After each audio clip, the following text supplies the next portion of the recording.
Assalamualaikum warahmatullahi wabarakatuh. Waalaikumsalam warahmatullahi wabarakatuh. Bismillahirrahmanirrahim. Pada hari ini kita akan mulai diskusi, bukan ini Tatat? Ya. Diskusi tentang materi Al-Quran, Al-Hadis, dan Ijtihad sebagai pedoman hidupku. Al-Quran yang terdiri dari akidah tauhid, janji dan ancaman, hukum syariat, jalan dan cara mendapatkan kebahagiaan, kisah-kisah umat masa lalu.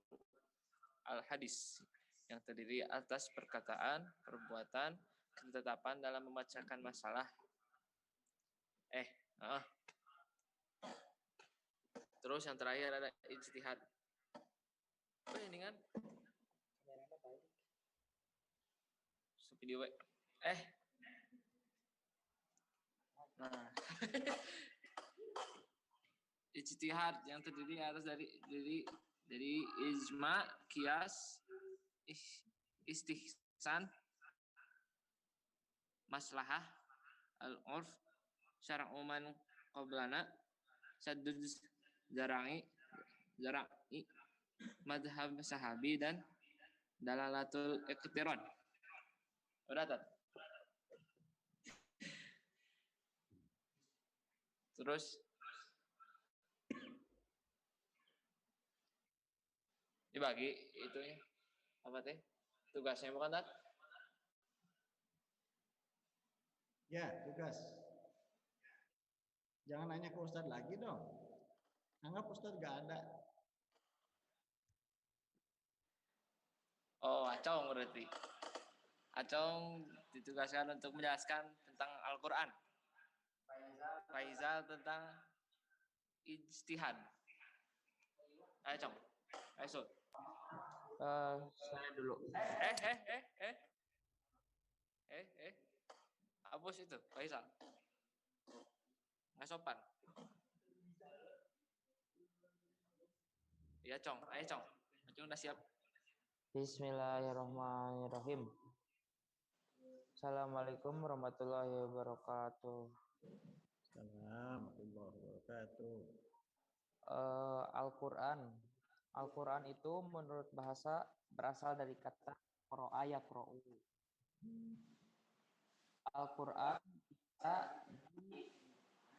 Al-Quran juga bisa diartikan menurut istilah, yaitu kalam Allah Subhanahu wa taala yang diturunkan kepada Nabi Muhammad SAW dan diteruskan sampai zaman sekarang ini. Al-Quran adalah masdar yang diartikan dengan isim maf'ul, yaitu makruh.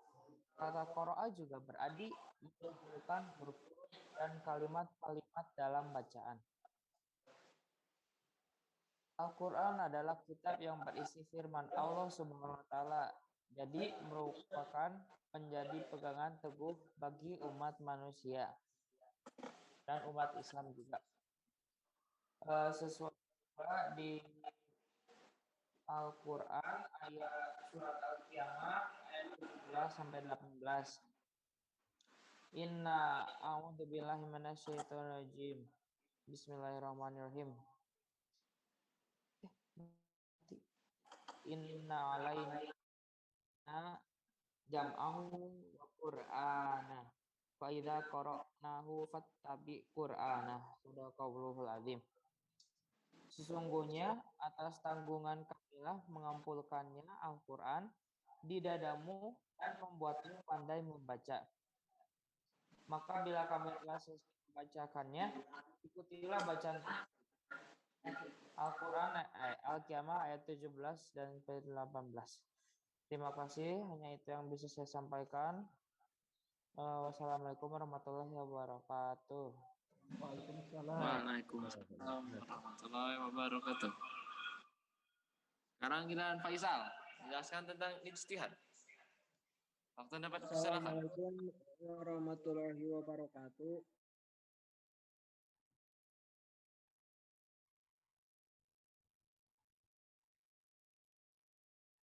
Assalamualaikum warahmatullahi wabarakatuh.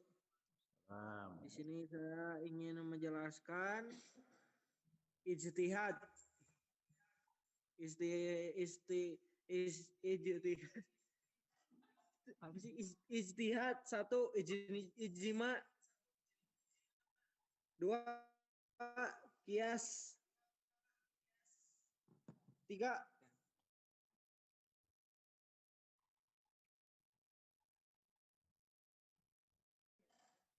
yaitu istihan, beralihnya seorang mujtahid dari kias yang jelas kepada kias yang samar, atau dari umum kepada pengecualian karena ada dalil yang menghendak perpindahan itu.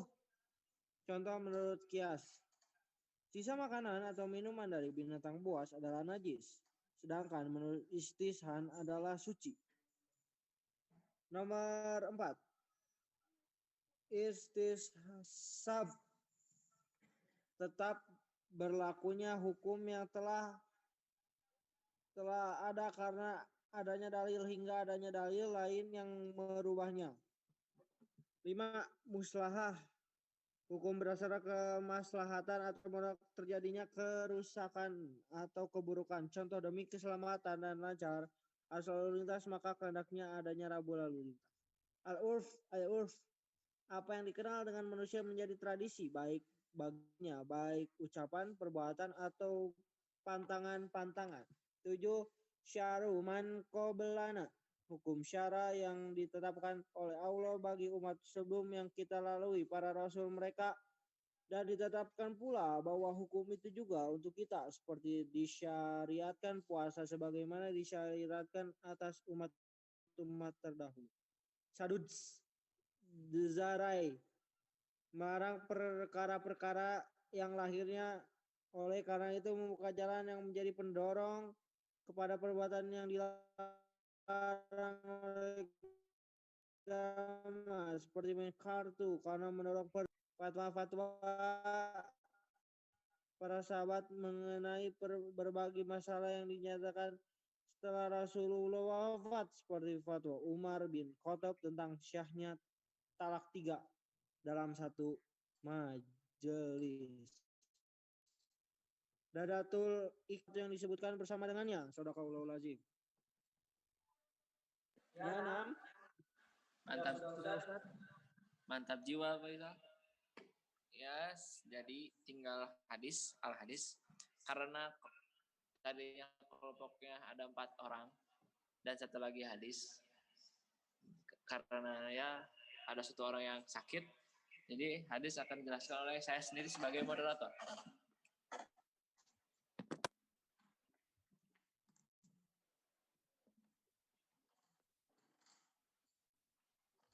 Hadis ialah segala tingkah laku Nabi Muhammad SAW, baik berupa perbuatan maupun ketetapannya dalam suatu masalah.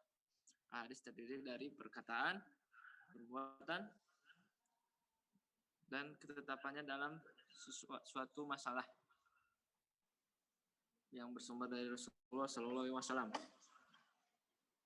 Fungsinya sebagai pengokoh hukum yang terdapat dalam Al-Quran, sebagai penjelasan hukum yang terdapat dalam Al-Quran yang masih bersifat umum, menetapkan hukum yang tidak dalam Al-Quran.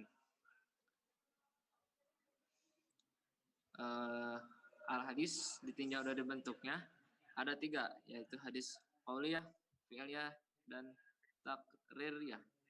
Ditinjau dari perawinya ada 1 kah? Ada 2. Ada hadis mutawatir, yaitu hadis yang dapat ditangkap oleh panca indera yang disampaikan oleh sejumlah besar rawi yang usai berbuat dusta. Macam-macam hadis mutawatir, yaitu mutawatir lafzi, mutawatir maknawi, dan mutawatir amali. Ahad, yaitu hadis yang tidak memenuhi syarat-syarat hadis mutawatir. Hadis ahad ditinjau dari jumlah perawinya, yaitu ada 3. Masyhur, hadis yang diriwayatkan oleh 3 orang rawi atau lebih dan belum mencapai derajat mutawatir. Aziz, hadis yang diriwayatkan oleh 2 orang rawi dalam satu tingkatan kendati setelah itu diriwayatkan oleh banyak rawi. Dan yang ketiga ada Gurib. Hadis diriwayatkan oleh satu orang rawi pada tingkat maupun sanad, singkatan maupun sanad. Sekian, terima kasih. Sudah ada? Tutup. Alhamdulillah. Acara sudah selesai, materi sudah disampaikan. Terima kasih. Mohon maaf apabila ada salah kata. Assalamualaikum warahmatullahi wabarakatuh.